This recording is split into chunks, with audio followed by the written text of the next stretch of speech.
자기를 지키지 못한 사람들의 결과. 유다서 1장 5절에서 16절. 유다서는 우리에게 중요한 질문을 던집니다. 우리는 과연 스스로를 잘 지키고 있는가? 앞에서 유다는 성도가 왜 자기를 지켜야 하는지 간략히 설명했습니다. 이제 그는 더욱 강력하게 자기를 지키지 못한 사람들의 비참한 결말을 성경, 역사 속의 생생한 예시들을 통해 보여줍니다. 이 경고는 과거의 이야기가 아닌 오늘 우리에게도 똑같이 해당되는 중요한 교훈입니다. 먼저 구원받고도 멸망한 이스라엘입니다. 유다서 1장 5절. 유다는 먼저 이스라엘 백성의 이야기를 꺼냅니다. 주께서 백성을 애굽에서 구원하여 내시고 후에 믿지 아니하는 자들을 멸하셨으며 하나님께서는 출애굽 당시 크신 능력으로 이스라엘 백성을 이집트 압제에서 구원하셨습니다. 하지만 그들은 광야에서 끊임없이 하나님을 믿지 않고 원망과 불순종으로 반역했습니다. 그 결과 약속의 땅 가나안에 들어가지 못하고 광야에서 비참한 최후를 맞이했습니다. 이는 구원받은 공동체 안에서도 끝까지 믿음을 굳건히 지키지 못하면 탈락할 수 있다는 엄중한 경고입니다. 우리가 받을 교훈은 출발이 중요한 것이 아닙니다. 처음 믿음을 가졌다고 안심할 것이 아니라 끝까지 그 믿음을 지켜나가는 것이 진정으로 중요합니다. 그리고 자기 지위를 지키지 않은 천사들입니다. 유다서 1장 6절. 다음으로 유다는 천사들의 이야기를 들려줍니다. 또 자기 지위를 지키지 아니하고 자기 처소를 떠난 천사들을 큰 날의 심판까지 영원한 결박으로 흑암에 가두셨으며 천사들은 원래 하나님을 섬기고 사람을 돕는 영적인 존재입니다. 하지만 일부 천사들은 교만에 빠져 자신의 지위를 떠나 하나님께 반역했습니다. 그 결과 지금 이 순간까지도 흑암 속에 결박당한 채 마지막 심판날을 기다리고 있습니다. 이는 하나님께서 우리 각자에게 주신 자리를 함부로 여기고 지키지 않는 교만은 결국 멸망으로 가는 지름길임을 보여줍니다. 우리가 얻을 교훈은 하나님께서 우리에게 주신 자리, 가정에서, 교회에서, 사회에서 맡겨주신 그 모든 역할을 겸손하게 지켜나가는 것이 중요합니다. 그 자리를 가볍게 여기거나 함부로 떠나지 마십시오. 그 다음은 소돔과 고모라입니다. 유다서 1장 7절. 유다는 소돔과 고모라의 비극적인 이야기도 상기시켜줍니다. 소돔과 고모라와 그 이웃 도시들도 그들과 같은 행동으로 음란하며 다른 육체를 따라가다가 영원한 불의 형벌을 받음으로 거울이 되었느니라. 소돔과 고모라는 극심한 방탕과 음란으로 하나님을 철저하게 거역했습니다. 그 결과 하늘에서 불이 쏟아져 멸망했고 지금도 영원한 불의 상징으로 남아 있습니다. 하나님의 은혜를 값싼 것으로 여기고 음란과 방종으로 바꾸는 삶은 반드시 불의 심판을 받게 된다는 사실을 잊지 마십시오. 우리가 받을 교훈은 하나님의 은혜는 방종의 면허증이 아닙니다. 그 사랑을 값싸게 여기지 말고 거룩하고 정결한 삶을 살아가십시오. 그 다음은 거짓 교사들의 특징입니다. 유다서 1장 8절에서 16절. 유다는 앞서 제시한 예시들을 바탕으로 현재 교회 안에 들어와 있는 거짓 교사들의 실체를 파헤칩니다. 그는 그들의 모습을 다양한 비유를 통해 설명합니다. 첫째, 꿈꾸는 자들. 유다서 1장 8절. 이들은 자신의 환상과 생각만을 쫓아 살아갑니다.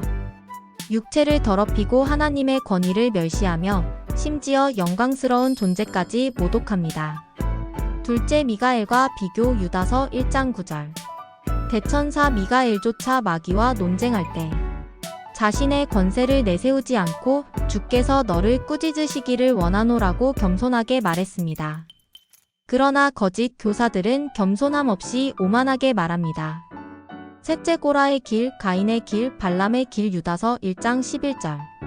거짓 교사들의 모습은 미움, 탐욕, 그리고 반역으로 가득 차 있습니다. 가인은 하나님께서 원하시는 방식이 아닌 자기 멋대로의 방식으로 제사를 드리고 동생을 살해했습니다. 발람은 돈과 이익을 위해 하나님의 백성을 유혹했습니다. 고라는 모세와 아론의 권위에 반항하다가 땅이 갈라져 죽었습니다. 넷째, 그들의 비유. 유다서 1장 12절 13절. 유다는 거짓 교사들을 애찬에 숨어있는 암초 성도의 교제를 파괴하는 존재, 물 없는 구름 겉모습은 화려하지만 실속 없는 존재, 열매 없는 가을 나무 죽음과 헛됨을 상징, 자기 수치의 거품을 뿜어내는 바다의 거센 물결, 더러움을 드러내는 존재, 영원히 흑암의 가칠 운명의 길 잃은 별 방향을 잃고 헤매는 존재에 비유합니다. 겉으로는 화려해 보이지만 결국 생명 없는 껍데기일 뿐입니다. 다섯째 에녹의 예언 유다서 1장 14절 15절. 에녹은 주님께서 수많은 거룩한 자들과 함께 오셔서 경건하지 않은 모든 자들을 심판하실 것이라고 예언했습니다. 결국 거짓 교사들은 그 심판을 피할 수 없습니다. 여섯째 최종적 특징 유다서 1장 16절. 그들은 항상 불평불만이 가득하며 자신의 정욕대로 살아갑니다. 입으로는 교만한 말을 쏟아내고 이익을 위해서는 아첨도 서슴지 않습니다. 결론입니다. 자기를 지키지 못한 자들의 결과. 유다가 우리에게 보여주는 예시들의 공통점은 분명합니다. 이스라엘은 불신앙과 원망이 가득했고 결국은 광야에서의 멸망을, 천사들은 자기 지위를 버립니다. 결국은 영원한 결박을, 소돔과 고모라는 음란과 방종의 삶을 결국은 불의 심판을, 거짓 교사들은 미혹과 교만을 결국은 흑암과 멸망을, 자신을 지키지 못하면 반드시 하나님의 심판에 이르게 됩니다. 그렇다면 우리는 어떻게 해야 할까요? 유다의 경고를 통해 다음 교훈을 얻을 수 있습니다. 믿음을 끝까지 지켜야 합니다. 시작이 중요한 것이 아니라 끝까지 가는 믿음이 진정한 구원입니다. 어떤 어려움과 유혹이 닥쳐와도 믿음을 굳건히 붙잡으십시오. 겸손히 자기 자리를 지켜야 합니다. 가정에서, 교회에서, 사회에서 하나님께서 우리에게 맡기신 역할을 교만함으로 버리지 마십시오. 하나님께서 주신 자리임을 기억하고 충성스럽게 감당하십시오. 은혜를 방종으로 바꾸지 마십시오. 하나님의 사랑은 음란과 자기 욕심을 합리화하는 면허증이 아닙니다. 그 은혜를 값싸게 여기지 말고 거룩하고 정결한 삶을 살아가십시오. 거짓 교사들을 분별해야 합니다. 겉모습과 달콤한 말에 속지 말고 그들의 열매를 보고 분별하십시오. 그들의 가르침이 성경의 진리에 부합하는지, 그들의 삶이 하나님을 경외하는 삶인지 주의 깊게 살펴보십시오. 유다는 우리에게 말합니다. 하나님의 부르심과 사랑과 지키심 안에 있는 성도는 자기 자신을 지켜야 한다. 그렇지 않으면 이스라엘, 천사들, 소돔과 같은 비참한 결과를 맞이하게 될 것이다. 유다서 1장 10절을 중심으로 자기를 지키지 못한 자들이라는 주제를 다루면서 성경 속 세 가지 대표적인 사례를 통해 자기를 지키지 못했을 때의 결과를 보여주었고, 가인, 발람, 고라의 길까지 연결하여 오늘날 교회에 대한 강력한 경고를 보내고 있습니다.